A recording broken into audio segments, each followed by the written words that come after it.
Bengals fans, and welcome into an actually exciting edition of Talking Bengals.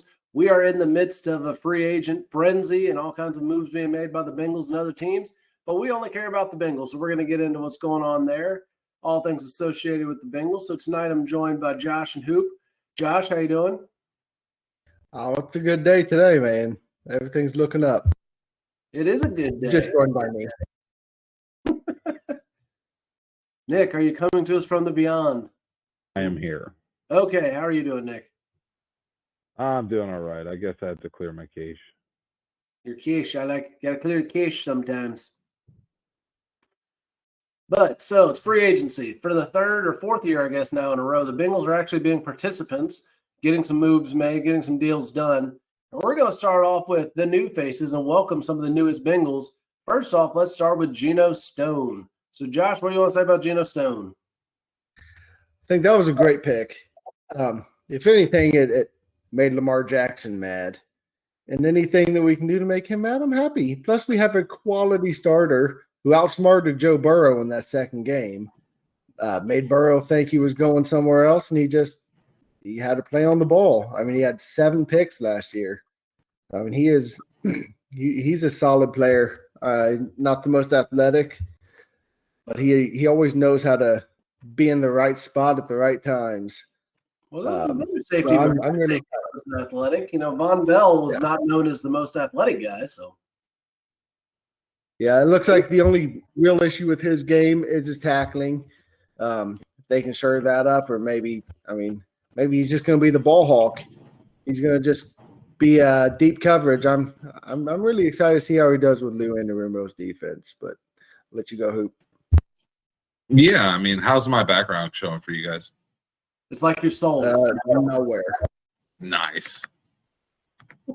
So anyway, so we're gonna go with the black background because, like, you know, of course I'm in a dark room. Anyways, yeah, I mean, I think that Geno Stone's going to be a good pickup. I think that he's going to at least provide some senior leadership in the defensive backfield, provide some over the top help, and give Mike Hilton a little bit of a maybe a little bit of a break, I guess. Let him free up on those safety blitzes and slot corner blitzes that he likes to do. So I think it's a good pickup all in all.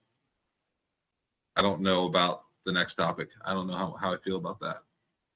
Well, we'll get into that one in a moment here. But first, my thoughts on Geno Stone. So, yeah, good pickup, solid guy. I think it'll be him and Jordan Battle will be your starting safeties unless Dax Hill just comes into camp and sets the world on fire. But that means Dax Hill can play somewhere. And if their Bengals are smart, you play him somewhere almost every down because he's got to find a job. And if he doesn't, then it's time to ship him off after next year. Don't pick up the 5th-year option and just say thank you for your time and move on. But you couldn't just say the job is his. I mean, I've heard some people say, well, yeah, we could even still bring in Von Bell. I'm fine with that if he comes in cheap enough because you need a good safety. You need a solid secondary. And Geno Stone's not a great tackler. That can be taught. That's a technique. You just got to learn how to tackle better. And really, your safety should not be relied on tackling anybody but a receiver. If they got to tackle the running back, if they got to tackle tight ends across the middle all the time, something's going wrong. So, yeah, teach him to tackle receivers, maybe a tight end occasionally, and he'll be fine. That's all you got to really worry about. So I think it's a great pickup. Nick is playing with his background. Just stick with the black soul. Just stick with it. It matches your personality. You're such a dark No, I'm not I don't have a dark soul. It bothers me. It bothers me greatly. To quote one of my college coaches. It bothers me greatly. You need to put a lamp in the corner or something. Like, something funny. Lamp. Anyways. Moving on. So that's exciting. I do want to talk about Dax Hill real quick. Oh, go for it. I think the Geno Stone signing was great because it is going to give Dax Hill time to learn maybe slot corner. I mean, he could be that tight end killer. He's got the athleticism. He's not a small guy either, and he can tackle. And he did play corner and safety in college. That's why the Bengals brought him in because he has that versatility. So I think that's a great pickup for the backfield. Yeah, absolutely. Now let's go to the next pickup. The Bengals have done something that they are now doing for the third straight year. They are renting a tight end. So Mike Gesicki, and I don't understand. I've not looked enough into him to know. It's been a really busy day, so forgive me, fans out there. It's Tuesday night. I've not pulled enough stats to speak intelligently, but I know Josh or Nick has something to pontificate on with him. So Josh, looks like you got the stats. Go ahead. Oh, I don't have the stats pulled up right now, but I was wanting them to go after him last year when he was coming out from Miami. And I've seen him in Miami. Heck, I've had him in fantasy, and he's always done pretty good for a tight end. Most times tight ends are either boom or bust, but he was always a very serviceable tight end. I think he had, let's see, his last year in Miami, I think it was like 700-800 yards, something like that. So, I mean, not too bad for a tight end. He was really the only option they had his last year in Miami. I mean, he's a solid tight end. I could see him really meshing well with this Bengals offense, and he'll get to feast. He's got the thighs. He's got the hands. I don't know how he is with pass blocking or run blocking. But, I mean, he definitely has the athleticism. I think he's going to be a solid choice. I could see him maybe being the best one that they've had in a few years because, I mean, he, like I said, great in Miami. Take your career to new heights with Constructive Curiosity. Whether it's career coaching, mental performance training, or business management consulting, Constructive Curiosity has the insight to get it right. Visit constructivecuriosity.com to get started today. 3 tackles and picked up 5 yards past the line of scrimmage. I mean, that was what kind of player he was. He was not going to go down. But when you're constantly getting hit behind the line of scrimmage because they have not figured out how to build the offensive line since they let Whitworth go, it has been a struggle for him to be a solid runner week after week. He's fighting for every single yard, and that's going to wear on you. I mean, I loved having Joe Mixon. He was great. He was always fun to watch. He was a team first guy, like I said. I mean, I think the Texans, hopefully they can make something with him and he can still have a very productive career because he's not young in football terms, but he's not old either. He still got some life left to him. His time with the Bengals just has reached its end. Go ahead. And it's so hard to say goodbye, but some of my favorite plays that he had are games, really. So the 5-touchdown game, that was awesome a few years ago. That was fun to watch. His touchdown pass in the Super Bowl, he has the same amount of touchdown passes as Joe Burrow, so in the Super Bowl. So there we go. That was fun to watch. And then a memory with him actually not playing. And this was a year that we thought was going to be okay, and then ended up disappointing. It was when Dalton threw the touchdown to A.J. Green in Atlanta, and we're like, oh, this is going to be a good season. He slides down there on his crutches and, gives A.J. a huge hug. Unfortunately, that season did not turn out very well. But, I mean, he loved the team. He loves the game. He was very entertaining to watch. And he got a lot of wear and tear. I think that's one of the issues that really hit him hard. Well, coming out of college, he was that, agile runner. He could stop, go, shift lanes, go different directions. But the wear and tear, the amount of use that he got, he just did not have the ability to continue to do that forever. So, I mean, where he stands in Bengals history, he's third all-time in rushing yards at 64-12. Touchdowns, he had 49. So that's quite a few. I mean, he's, third, I think, in touchdowns as well because the leader there is Pete Johnson. But Pete Johnson did a lot of just jump over the line. He still had a lot of yards, but just not quite there. But Joe Mixon, great player. Fantastic job. Thank you for all you've done. We appreciate you here in Cincinnati. Like Nick said, come back, be a ruler of the jungle when you retire. And no offense, but if we play you while you're in Houston, we hope we beat you. So I think this has been a night. We don't really need a whole lot of random topics, but if anybody want to rip on Burns real quick, feel free. Yeah, so I asked for 30-minute extension on when we start. And we made this abundantly clear to Burnsy. And God love the man. Of course, he's going to get that reference in anybody from the South. But when you tell Burnsy a time, it's always going to be at least 30 minutes to an hour later. And I think that it's probably, he's probably trying to spend time with his family. Guess what? You just proved that advertising on podcasts works. Reach thousands of local listeners each week and grow your business.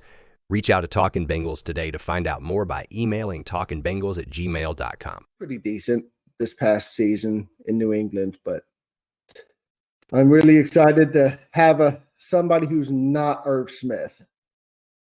So before Nick jumps in, I did look up the stats, and I found an interesting one I wanted to point out real quick. I actually have the stats here. I was going to talk about it. Well, you can talk about the stats. So you can't do that. Now you have a black soul, and you're the stats guy. What is this? We're mixing it up today. Okay, well, let me get my quick stat, then you can talk about the full stats. The quick stat here. So last year, his stats were 29 receptions, 244 yards, and 2 touchdowns. The year before Hayden Hurst came to the Bengals, his stats were 26 receptions, 221 yards, and 3 touchdowns. And then they basically doubled the next year. So I think he could be a great candidate to have that same kind of doubling action where you go from a not great quarterback to a great quarterback, and he just makes you better. All right, Nicholas, go ahead. Talk about your stats for the first time ever. Career games in 98 games, he averages he's had 260 receptions for 2,861 yards and 20 touchdowns as a tight end on mediocre teams with mediocre quarterbacks. I think you put him in with a quarterback like Joe Burrow, Jake Browning even. You're putting him into a system that allows for those dump passes, for the tight ends to run those posts, the flag routes, those 5 and out or slants across the middle. I mean, it opens up Jamar Chase. It opens up whoever that second receiver is going to be. It opens up Yoshivas. I mean, I think it was a good pickup. I think that it was something I think that we could definitely look forward to. I mean, even with it being 1-year deals, at least we're looking to bring in somebody who has experience, who we know can play. He's 6'6", 245. He's not a small dude. I don't care. That's not even small by NFL tight end standards. So it's actually pretty big. So when you're looking at somebody his size, I would imagine that he has to be able to block it at least halfway decent with that size. I mean, just the amount of wingspan that you're going to have right there, that's huge. That's a huge person. I don't know if you ever stood next to somebody who's 6'6", 245, but you feel like a small person. And I'm a big guy. We're not really small, no. Yeah, I'm not small by any means. But, yeah, you definitely feel a lot smaller when you're standing next to somebody who's that tall and, that well put together. So, in my opinion, obviously, I'm basing that based off stats and the very few times I actually got the chance to watch him play. Heck, he could turn into a very good pickup. He could turn into a very good pickup, especially having Tanner Hudson if we wanted to go double tight end set. So definitely not Drew Sample. No offense to him, but I think it's a good double tight end set if you're looking for short pass plays. I think Hudson and Gesicki is going to be a good kind of 1-2 at the tight end. Well, I think we've touched on all the Mike Gesicki stuff we want to talk about. Let's move into a move that has been progressing throughout the day. We still don't have all the details of exactly everything that happened. But Joe Mixon is out. He's been traded, which I said had to happen. So I don't have to go up to Duke Tobin, which I never would anyway, because I have no idea where he's going to be most of the time. And I do have security, so I'm not crazy. But he's lose his job for keeping Joe Mixon. So thank you. It proves that I was right on that one.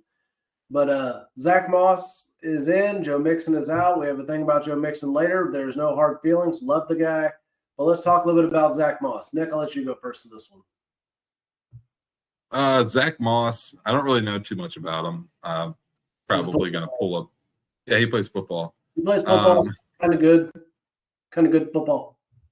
I was kind of talking to my mom about Zack Moss. I think he's going to be a good pickup. With the style offense that we're going to be running, he may have more lateral movement than what Joe Mixon was. Joe Mixon, like I said from the beginning, the man can run north and south. East and west is not something that's his strong suit. It just, I've never seen it as one of his strengths. His lateral movement was always something he could improve on, something he could work on. But I do think that this new pickup at the running back position is going to make a big difference. So I think it's going to make a big difference, especially with that Chase Brown and Moss. Lord, Nick has been snatched away into his dark abyss. Josh, pick it up and go. All right. Zack Moss, I think that was a great pickup. He's got 4.3 average for this past season. That looks like, let's see, I think he was drafted in 2020. That was his first season. He's had pretty solid averages, 4.8, 5.4, 4.9, 4.3. I mean, he's been a very solid running back. That's obviously much better than we had with Joe Mixon. Plus, he's much better at run blocking than Joe Mixon. And that's really the second big thing that the Bengals needed, somebody that can have a good average yards and somebody that can pass block. So I think it's a good pickup. It's something that had to be done. He's cheaper, he's younger, and he's going to be able to buy a year. He's still younger and he has a lot less tread on his tires than Joe Mixon does. He's never been asked to be the worst. Joe Mixon, it seems like it's just been building up over time and he's slowed down a little bit. And this guy, he's still fresh. Hopefully, I guess time will tell. That don't tell the whole story, right, Nick? It doesn't tell the whole story, but at the same token, how far did I get in my spiel before my browser decided to crash on me? To most of it. I mean, now we have the Void joining us, so thank you. Hello, the Void. So as soon as he joins, it kicks me out. So that's great. He finally decides to show up. We start 30 minutes later, and he's still late. That's not him. It's literally your old screen is up, and I've renamed it the Void. Boot it. I will admit it, but it's just funny. Sorry, I haven't really seen humor. But Zack Moss, and what I'm going to say about him, he's not your number one running back. That's what everybody's getting all upset. Oh, he's replacing Joe Mixon. Not really. He's adding experience and, a little bit of a change of pace. It's either going to be Chase Brown or it's going to be who your third, fourth, or fifth round draft pick is. That's going to be your primary running back this year. If Zack Moss is the primary running back, either he has played his butt off and done fantastic and it's just that guy and we just don't think he is yet, or something has gone horribly wrong. One of the two, but I just don't see it. I see him being a change of pace guy. He's not built like Samaje Perine. He doesn't exactly do what Samaje Perine did. Thank you for joining us, Void. Have a nice weekend. But maybe he can fill that role of the number two guy that's pretty solid and can stack up. So, Nick, since you got cut off by the Void, do you have any other thoughts you want to put out there about Zach? And Moss, well, Zach Burns or Zach Moss? Oh, that's our fun topic. Is that okay? Moss, I think that he's definitely going to be a good addition. With more of a 1-2 punch with Chase Brown. Like I was saying, he's more of somebody that we might be able to rely on a little bit more with those zone reads, with those run plays that for some reason Zach Taylor likes to call. But I don't know. Time will tell, like Josh was saying. So see what he can do. Why not? Exactly. And time is telling me that it's time to move on.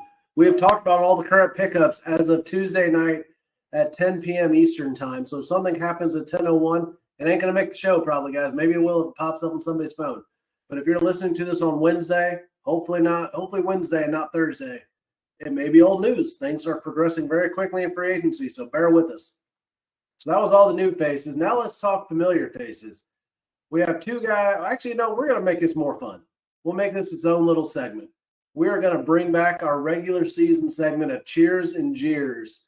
And we've got to pick whether we're going to give the guy 3 cheers or 3 jeers for the re-signing. So we'll start off first with Drew Sample. Nick, what do you think about Drew Sample? I mean, I got to at least cheers it. I mean, the guy has been a workhorse. I mean, he's played the fullback position. He's played tight end. I mean, he's been a workhorse. You can't do anything but like the guy. I mean, has he really done anything to where we can say he sucks? No, he is the most average player, and there's nothing wrong with it. You need a bunch of C+. I'll take average. Average gets the job done. Yeah, C+, B-. You need those guys. Yeah, I mean, he's a great tight end 3 and utility player. So I'll take it. I'll say it's a cheer. Josh, you giving cheers or jeers? I give him cheers. I mean, simply for the fact that he can pass block. Well, that's why they brought him in. Like Nick was saying, they'll bring him in as a fullback just for a little bit extra blocking, and that was the whole reason they drafted him, was because he was the best blocking tight end in his class. Now, he hasn't been the best, but I mean, he's a solid player. He's made some plays when he needs to, and I think it's good to keep him. Plus, didn't have any tight ends under contract, so you had to have somebody, and you can't sign all new tight ends, so you got to keep some of the ones you have. And I feel like he was, just for the fact that they need more people that can block for Joe Burrow, as many people as they can get, because the offensive line can't do it. So I'm happy for it. Yeah, I'll give it cheers. So that's a unanimous cheers from everybody. So I don't need to pontificate anymore. Let's move on to ADG. So Akeem Davis-Gaither. I'm going to say 3 cheers. He's a great special teamer. He can fill in for either Jermaine Pratt or Logan Wilson if they go down. Is he a great linebacker? No. Is he a bad linebacker? No. He is, once again, average or solid, I guess is a better way to put it. He's solid. Those are solid guys who could be contributors on special teams. They can be contributors on their actual positions. So I'm going to give him 3 cheers. Nick, what are you doing? I'm giving him 3 cheers too. I think he's average or maybe better than average at the linebacking position. He does bring in, that hustle. And Casey, you know me, someone hustles that puts you above average to me. I mean, I'm sorry, you get a motor like that. If I'm the coach, I want you on my team. Yep. So 3 cheers, 100%. Josh.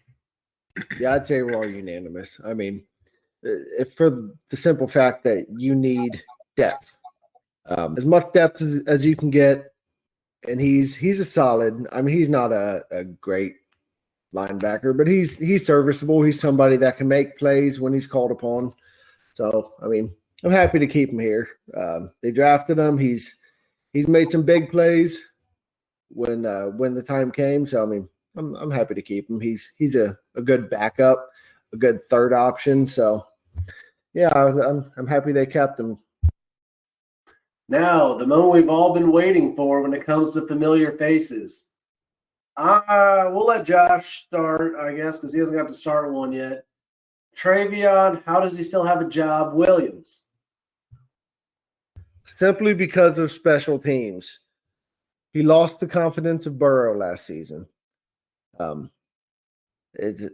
don't know. I mean, he's made some plays. He hasn't been trash. He has stepped up a little bit, but mainly because of special teams play. I think that's the only reason they keep him. And I don't know. I honestly don't know.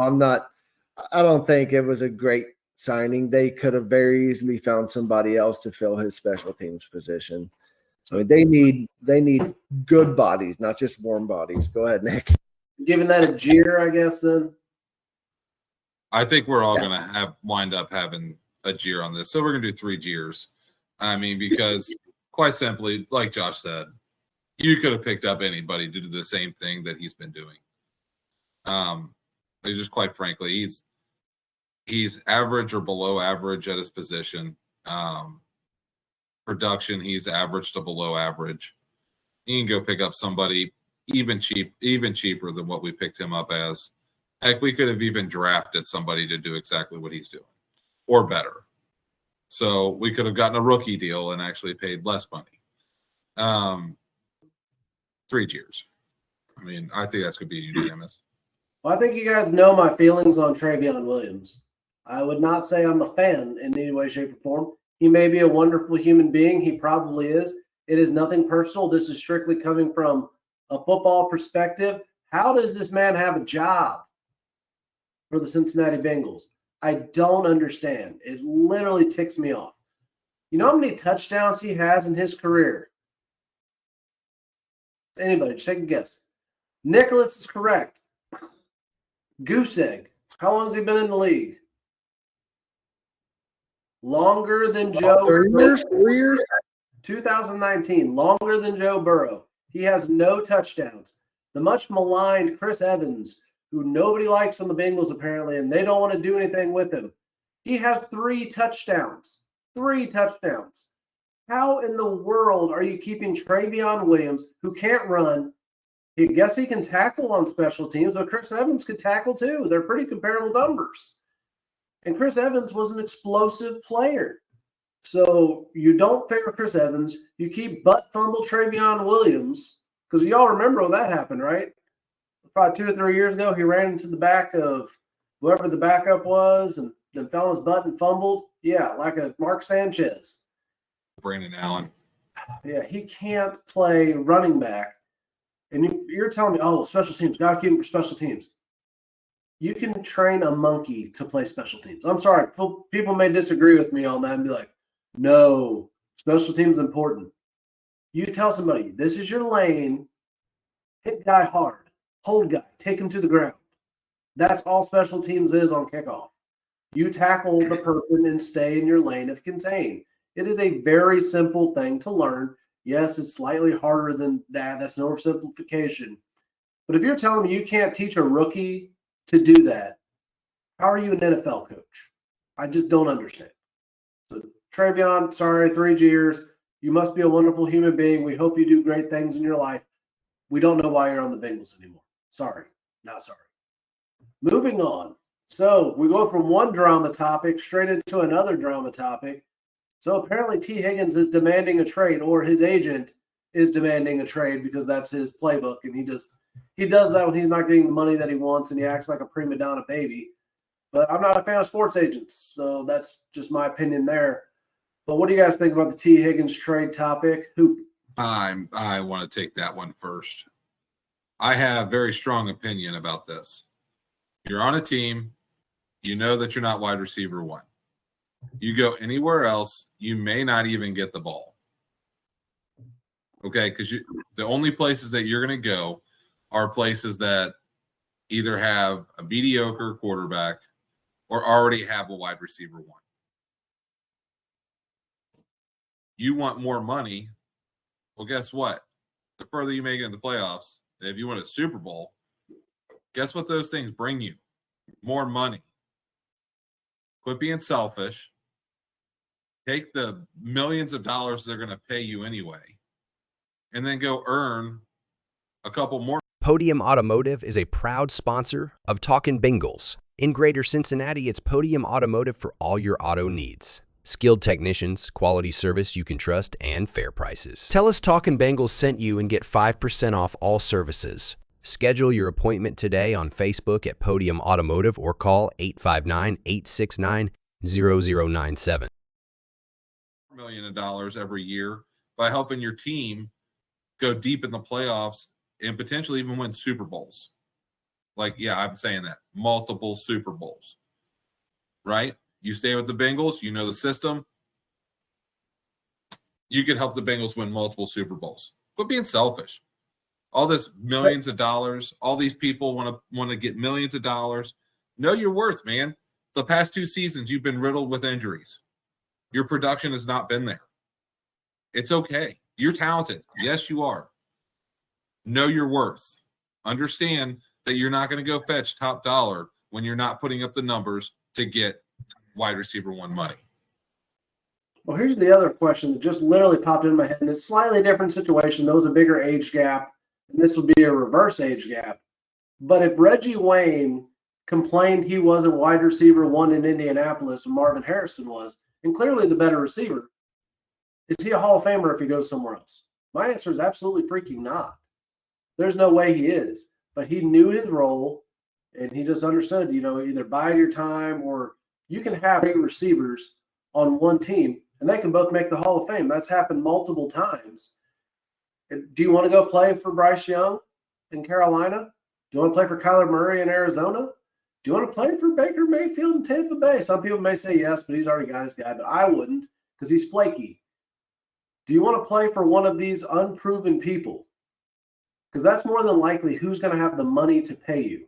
And I saw a list where he talked about, well, these are the quarterbacks I want to play for. I want to play for, either Jamar. I don't think Baltimore has the money to pay him. Then he wants to play for Trevor Lawrence. Really? I don't know. He's about to get his big payday too, so I don't know if they're going to have the money to pay big wide receiver money. And then it was C.J. Stroud. I could see that one. But if the Bengals let him go to Houston, that's stupid. That's a terrible idea. And then the last one, I can't remember who he said it was, but yeah, you don't get to hand select who's going to be your quarterback. Maybe it's, like we talked about before, Bryce Young, Kyler Murray, Kirk Cousins, whoever the Commanders' quarterback is going to be. Do any of those guys make you go, yes, I am excited to go play for this football team? Or Tennessee, he's going to play for Will Levis. Really? That's what's going to excite you as a player rather than I could play with Joe Burrow. And like Nick was saying, you can have a longer career. You can make more money because of endorsements. If Travis Kelce didn't win a Super Bowl, would we be stuck seeing his face on commercials? Absolutely not. Yeah, so if you don't win Super Bowls, but you play for whatever team, it's a short-sighted investment. And I think the problem is these players listen too much to their agents. And I know, Josh, you got comments. I'm sorry I'm hogging the mic here. But they listen too much to their agents, and the agents don't have their best interest at heart. That's what they don't realize. The agent has their best interest at heart, wants to make the most money they can make. Because let's say, heaven forbid, whatever big-name player goes out there, gets hurt, that agent just lost a revenue stream. That's what you are. You are a revenue stream for that agent. So they want you to get that big multi-year deal with all that guaranteed money because they get 10 to 12% or probably even more nowadays of that money. So that's what they care about. That's why they don't like franchise tags.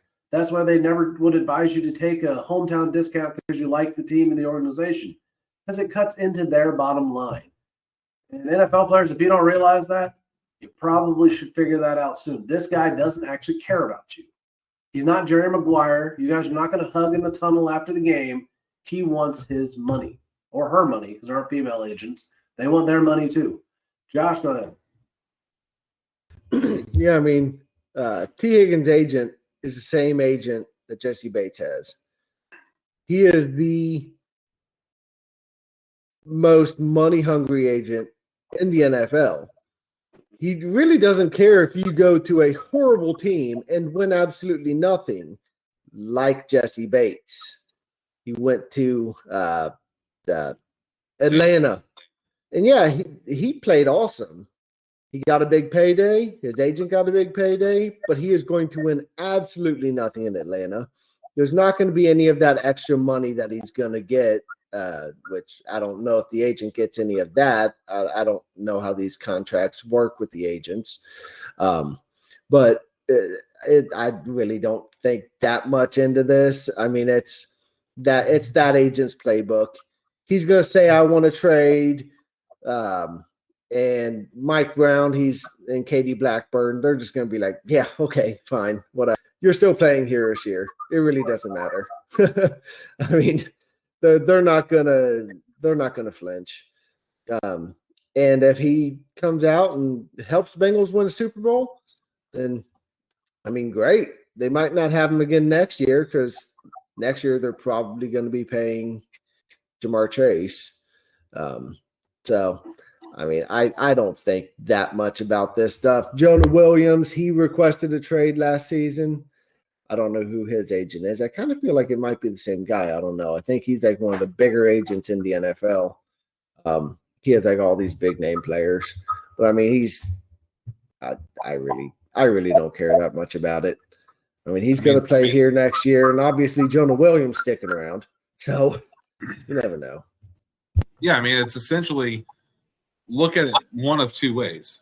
I want to be known as one of the best wide receivers to ever play the game by playing with one of the best quarterbacks in the league. Or do I want to make a crap ton of money and have nothing to show for it? Which one? Short-term thinking. That's what it is. Let's get my big payday. Win championships, possibly be set for the rest of your life with endorsement deals. Or like, I don't know, Patrick Mahomes, Travis Kelce, Gronkowski. You know, look at all these big name people that they wouldn't have gotten these deals if they didn't win Super Bowls. Mm-hmm. All right. Or on the other hand, do you want to make, what, $20-something million in a couple of years, and the next thing you know, you're Mr. You're Mr. Irrelevant. So we always have to have somebody with connectivity issues. I don't know what happens, why we always have somebody with connectivity issues. But since Burnsy's not here tonight, he just passed them on to Nick. So Nick, you have connectivity issues. It's the software we're using. This is we need to get more followers on YouTube. Okay, we're not going to have these problems on YouTube. Please, for the love of God, follow us on YouTube. Or you could just pitch into some of our advertising, and then we can buy better software. But there we go. So if you want to advertise for your business in the local Cincinnati area, get a lot of traffic, just go ahead and give us an ad there, and we'll plug you here. Your competition is crap if you want me to. I don't care. Just let me know.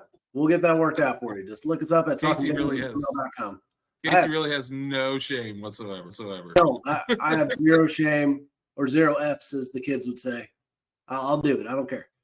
Moving on to more fun topics. Since we're on the topics of ridiculousness with Tee Higgins and other stuff, my favorite trade rumor is the Bengals are going to trade Tee Higgins and 1 or 2 first-round draft picks to the Minnesota Vikings for Justin Jefferson. That's not happening. But even better than that is somebody came out and said, oh, well, the Vikings, turned down the Bengals trade offer for Tee Higgins and 2 first-round picks. Then the Minnesota Vikings are idiots. They're in full rebuild mode. So if that actually happened, you realize you got Justin Jefferson at pick 18. I'm pretty sure that's what they got him, was pick 18, 16. Maybe I'm wrong. 16 to 18, somewhere later in the teens, because he slipped a little bit. So you're going to not take that and a higher draft pick. I'm not sure where they pick this year, and a pick next year, and a bona fide quality wide receiver. Now, is he a number 1? Who knows? But he's a quality wide receiver for a guy who is refusing to sign a contract with you. He may hold out the entire season. He may not play at all this year. I could see that level of drama coming from him because that's what he's made it apparent. And you let Kirk Cousins walk, not that he's a great quarterback, but you let him leave. So now who's going to be throwing balls to him? Sam Darnold as your backup quarterback. Whatever, insert rookie quarterback here. I mean, before I pass the mic to one of you guys, quickly look up when the Vikings draft just to make this funny. And then I'll let Nick give his thoughts first because looks like Josh is looking it up. So, Nick, what are your thoughts on this ridiculousness? I just think it's hilarious. And, I mean, just to stop with throwing these darn rumors around. Okay, first of all, Minnesota has been assigned the 11th overall pick in the first round based on reverse order of finish in the 2023 regular season. So they're going to pick 11th. Okay, let's just be honest. If they had been offered Tee Higgins and 2 first-round draft picks, so a first-round draft pick this year and a first-round draft pick next year, do you not think that they could probably find somebody who could be a wide receiver 1 or 2 to be on the other side of Tee Higgins? Think about it. Okay, use your brain. Think critically for a change as an American, right? we've gotten so comfortable with just going based off all this clickbait and how we feel, but think critically, just for 5 seconds. Think as a business. Would you not take someone who has already shown that they are a good receiver, and then 2 draft picks, so you get 4 number 1 first-round draft picks in 2 years? So two first-round draft picks in each year. Why would you? First of all, why would you just not take that? That'd be stupid. You would have to be Mike Brown in the 90s. Don't bring up Kajana Carter. Don't bring up Kajana. You would, no. I mean, I don't want to bring up bad moments or anything, but they are not Mike Brown in the 90s. Okay, this is the Vikings that we're talking about. They actually care about trying to win. Okay, you're not going to pass that up. It'd just be stupid. Put it bluntly, it'd just be stupid. Josh,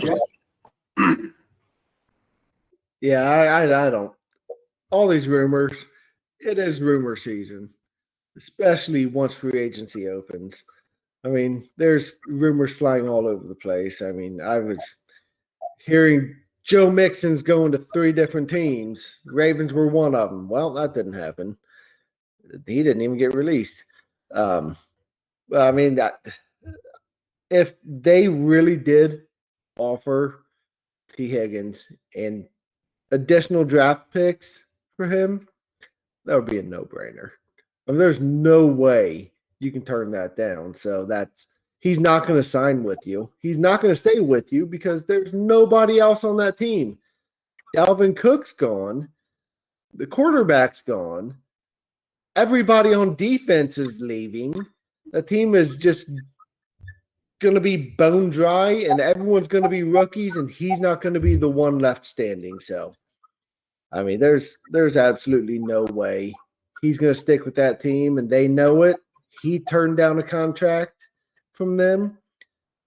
So, I mean, I don't see any reason why, if the Bengals did want to deal T to them, they wouldn't say absolutely definitively, yes, we want him. So, I mean, it looks like he might just be listening to that shark of an agent and go where the money is.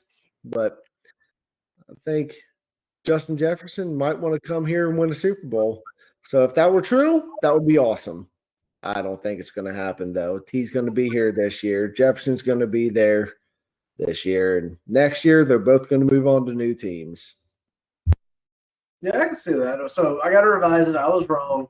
Jefferson was picked 22 in the draft when he was picked. And not that this is a Vikings podcast, but we're going to touch on it real quickly one more time. So, yeah, if that was the actual legit offer, which I don't think it is. I don't think the Bengals even picked up a phone and called them. I just don't see it happening. But you could have had the way the big boards look right now for the draft. And, yes, we're not getting into the full draft. It's just a quick look at quarterbacks that are likely to be available for the Vikings at pick 11. Jaden Daniels, LSU. Michael Penix Jr., Washington. Bo Nix. Sorry, I just have to do that because I'm not a fan. J.J. McCarthy, Michigan. You have all of these guys who are projected to be around at pick number 11. I don't know if any of them are really worth pick 11 or not, but they're going to be around at that point more than likely. So you could get your new quarterback, get him his new receiver, bring in another guy who's a change of scenery person, and get rid of all the bad juju or bad blood or whatever you want to say it is at one time. So if that was a real thing, like Nick said, stupid, just stupid. Makes no sense. Forrest Gump said, Mom always said stupid is as stupid does. So quickly before we move into our Who Dey History segment here, we're going to make a back page news story announcement. Irv Smith Jr. to the Chiefs. Does anyone care? Okay, No, good. he doesn't have any inside information. Let's move into more important things. So Who Dey History, we usually try to go back and look more in the distant past or, not with the current team. But, Joe Mixon was a big part of this organization. He was through the rebuild. He was a Marvin Lewis guy who was one of Zach Taylor's big moves was to sign him to a longer-term deal, keep him around. He was a captain, great culture person. He's had some off-field issues, but honestly, from when they drafted him in the second round and everybody's like, oh, my gosh, they drafted the guy with this kind of rap sheet, we were worried. But except for a few minor off-field issues that really didn't amount to being big deals, he has been a great citizen. He's been a great person to be around in Cincinnati. And I'm going to let somebody else talk before I go through all the stuff. So, Nick, you go first. I love Joe Mixon while he was here. He's a workhorse in our backfield. He did exactly what we brought him in to do. I don't think that he was utilized properly with trying to do all the zone read runs. He definitely changed as a player over the years. Josh, what are your thoughts on Joe Mixon? He was a team first guy. I mean, he was definitely an exciting player. He did some really good things. Hey, I'm going to go again after you, Nick. Go ahead, continue. I mean, Joe Mixon was like I said, Joe Mixon was a workhorse. He came in doing exactly what we wanted him to. I hated that we try to use him in the zone reads. He's a powerhouse run straight down the field. Break a couple tackles, get out in the open and go. If we would have used him that way, Joe Mixon would probably go down as one of the better running backs to ever play the game, in my opinion. The problem was he was underutilized. We didn't set up the screens the way that he needed them set up. It's just when you don't establish the run game, you can't establish a screen game, you can't establish a passing game. Everything hinges off of the rushing the ball. You got to be able to run the ball. And Joe Mixon was the guy to run the ball. It's just Frank just couldn't draw up a freaking plan, to block the other team so that way he can get in the open. So, Joe Mixon, best of luck to you. I hope you have a great career in Houston and finish it out strong. And I hope we see you back at Cincinnati after you retire. And more than welcome to come back. On behalf of Bengals fans, we love you. Yeah, I mean, I think this is probably the most surprising thing of free agency this year. I mean, everybody knew. Joe Mixon was even told he's going to be cut. Then somehow the Texans decide they want to actually trade for him. That doesn't make any sense whatsoever. It sounds like a Texans thing to do. Hey, we're going to give you something for somebody that you were going to get rid of anyway. That makes no sense. But, I mean, I remember one play specifically from Joe Mixon. It was against the Steelers, might have been 4 years ago, something like that. He got hit 5 yards in the backfield. Looking for a great book? Check out Once Left the Field of Valor. When Damien Shaw finds a blood-stained envelope after a battle, he is struck by a series of debilitating flashbacks that threaten to unhinge him. The letter leads him on a grueling journey of penance to present it to its intended recipient. This addicting page-turner is filled with action, suspense, romance, and perseverance. It will keep you on edge to the very end and leave you wanting more. Get your printed edition or ebook today on Amazon. How busy he's been, so I'll give him a little bit of a break. But it's definitely not unusual to have Burnsy show up, hour, 2, 3, 4 hours late. So he and I had made plans one night. This was several years ago. To hang out. It was probably like we were supposed to meet up like 7:30, 8 o'clock. And he texted me. He's like, "Hey man, I'm gonna be a little late." I was like, "All right, why don't we just meet at my house?" He didn't show up till midnight. Goodness gracious. Josh, anything you want to add? No. I kind of just had a song going in my head when you said it's not unusual for him to be late. Unusual to be late. Everything. Look, I mean, all joking aside, you only roast the ones you love. So, Zach, thank you for all the great stuff you've been doing on the Facebook page, the Instagram, and the Twitter, or the X feed, whatever. Same difference. We appreciate all your hard work there. We hope you can join us soon. We know you got a lot of irons in the fire. So, keep your nose to the grindstone, do your thing, and come back to us as soon as you can. But I had a lot of fun with this episode. I love having actual things to talk about, not trying to fill airtime.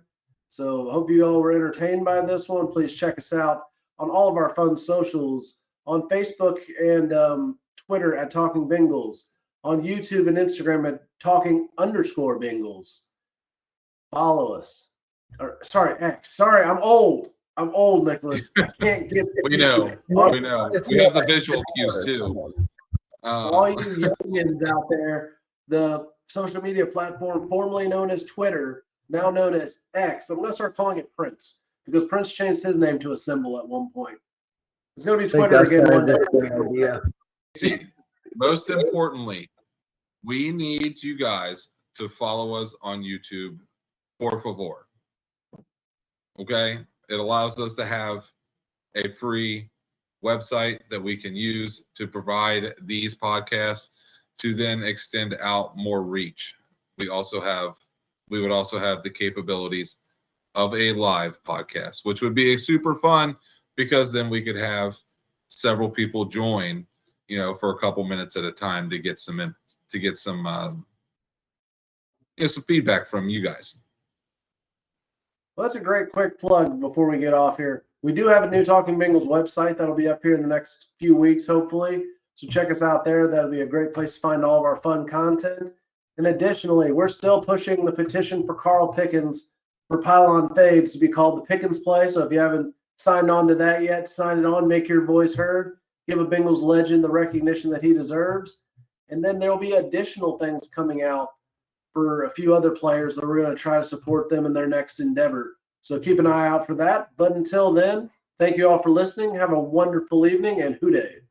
Who Dey. Who Dey. Thank you for listening to Talkin Bengals. Be sure to like and subscribe to Talkin Bengals on Facebook and Instagram at Talkin Bengals. You can also listen to Talkin Bengals on your preferred podcast provider. See you next time. Who Dey.